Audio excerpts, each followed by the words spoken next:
Have you ever felt broken? Like no matter how much effort you put in, you still fall short?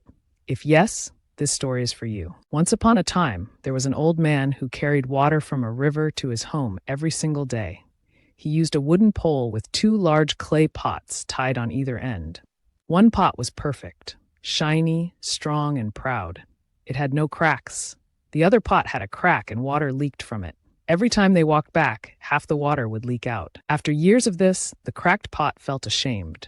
One morning, it said to the old man, "I'm sorry. Because of me, you lose half your water every day. I've failed you." The old man smiled softly and replied, "Tomorrow, I want you to notice something along the path as we walk home."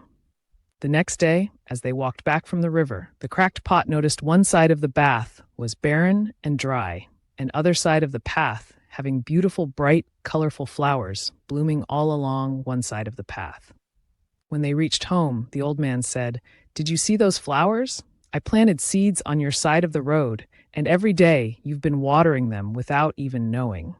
Because of you, path is filled with flowers and beauty."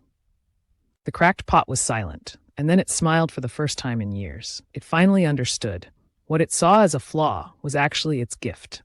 We all have cracks. We all have imperfections, but maybe those cracks are what make us special.